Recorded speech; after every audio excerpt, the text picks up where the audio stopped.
On the craps table of this campaign, there's a $500 million chip sitting on Super Tuesday. The bettor's name is Mike, small m, according to the visual design of his campaign, like he's your modest neighbor from the split level down the block instead of a titan of media and finance with estates in Bermuda and Southampton. That's Bloomberg, mayor of New York from 2002 to 2013. Democrat, then Republican, then Independent, then Democrat.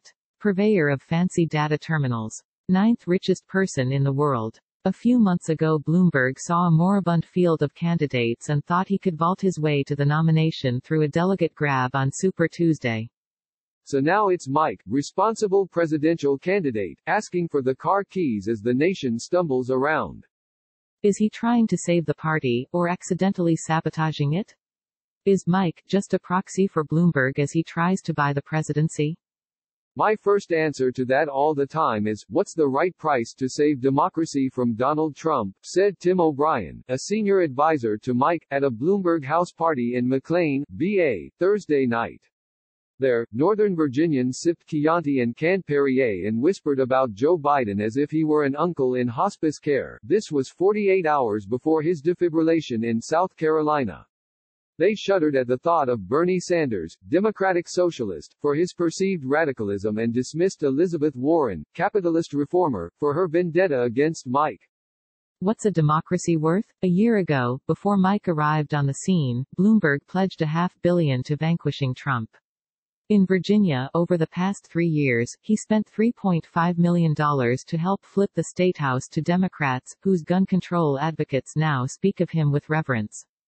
So far this year, Bloomberg has spent $50 million to pepper online platforms with advertising. Now, Mike is in your Facebook feed. He's in your Google search results. Every time you glance at the television, he's there. The 2020 presidential candidates have spent $26 million on TV ads in Texas alone. 80% of that was for Mike, according to advertising analytics. One ad cost $4.3 million all by itself, and said that Mike has la fuerza para enfrentar a Trump, the strength to face Trump.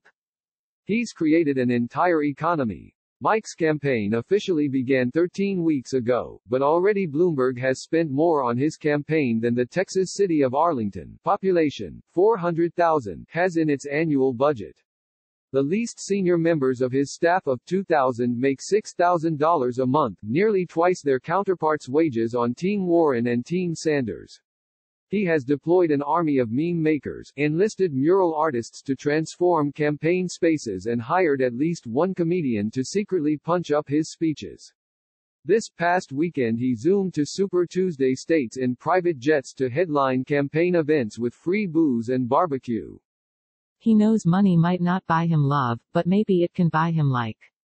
He's the best person to win, said Renea Hen, 71, standing in a sea of "I like Mike" signs at a rally at a former airfield in San Antonio Sunday night. She doesn't like Sanders and that "gimme gimme" mentality she believes he instills in the kids.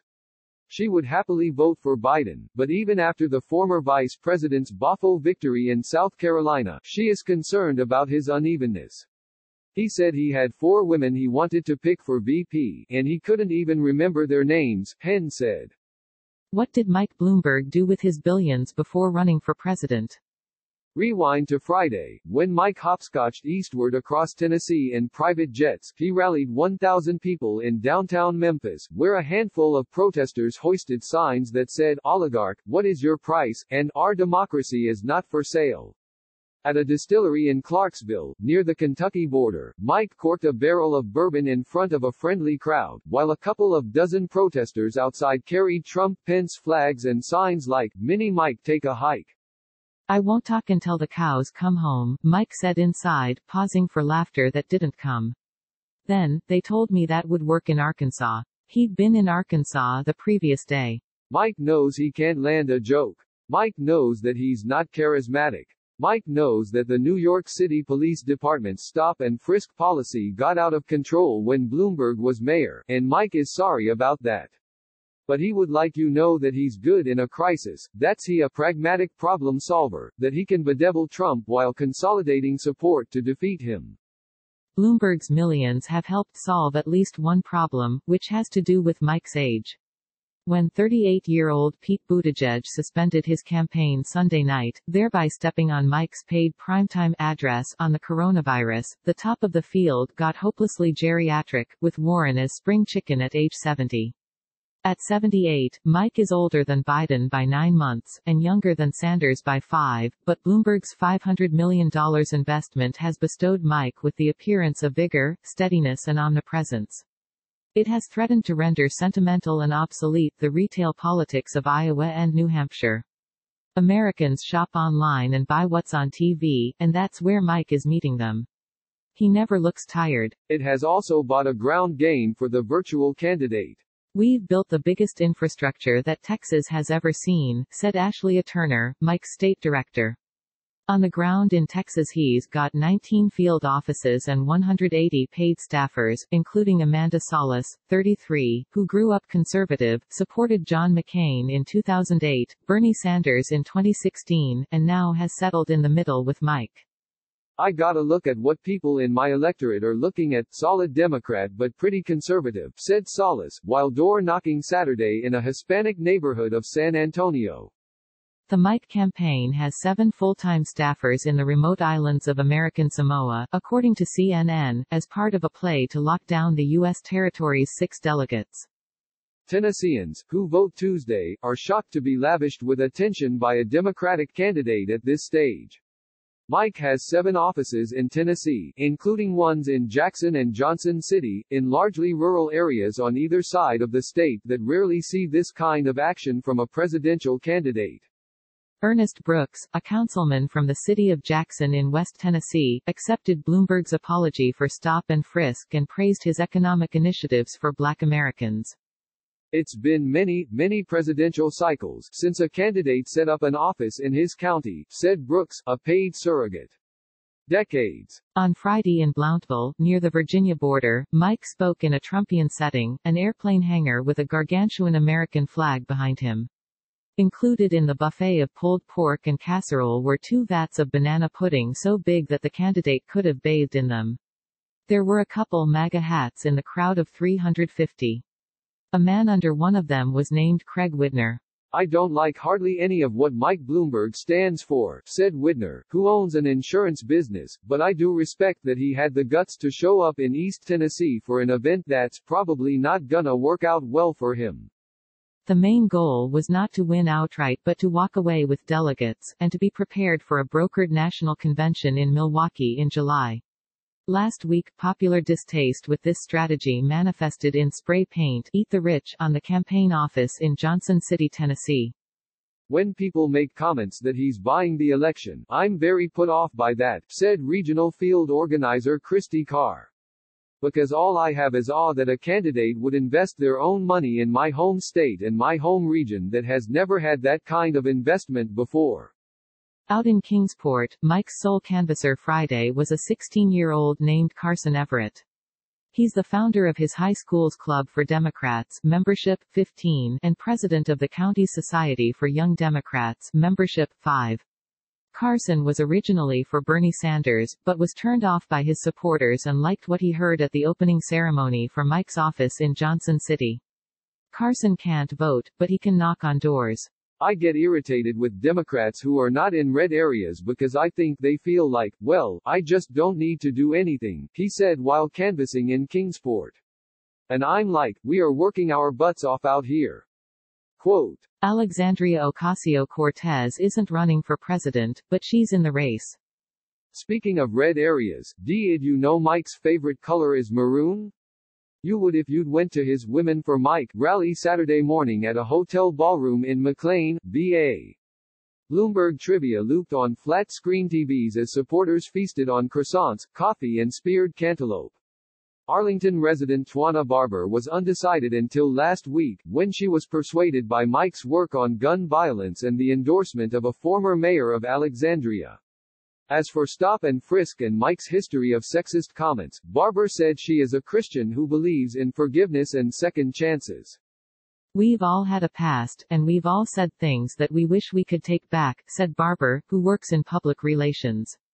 I want to see what he's going to do for us going forward. And sometimes that ugly past makes us better human beings.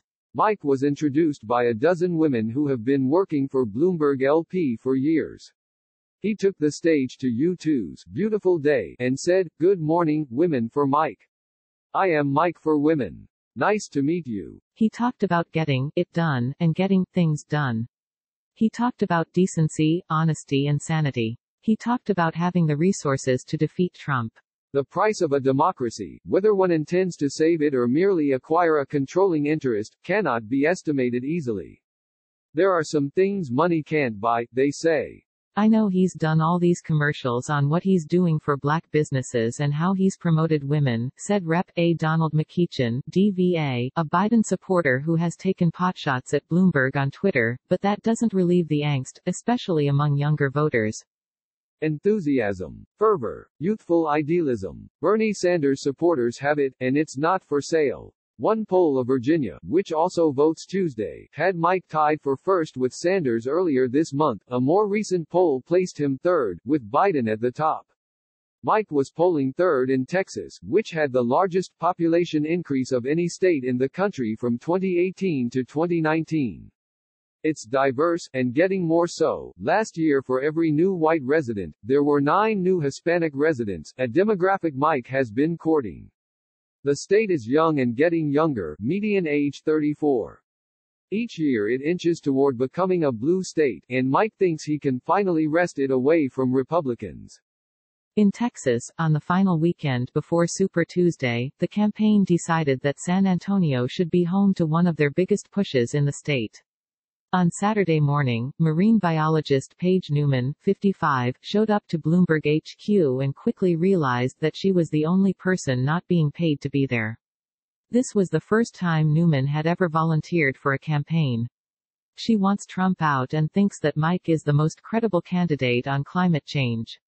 His candidacy is not a high-stakes gamble, Newman believes. It's a smart bet. She walked down Coyote Hill Road and Mustang Ridge, in the northeast suburbs of San Antonio, her phone open to Mike's canvassing app. In one driveway was a man with a long brown beard, sleeves of tattoos and a shirt that read, "So far this is the oldest I've ever been." Newman approached. "Nope, nope, nope," said Atticus McCoy, 37. "America has a rich guy in the White House," he said. "We don't need another." He said he prefers the candidate who believes that billionaires, including Bloomberg, and therefore, Mike, should not exist. "I like Bernie," McCoy told Newman, "but he's never going to win." Jada.Yuan at washpost.com. Ben.Terrace at washpost.com.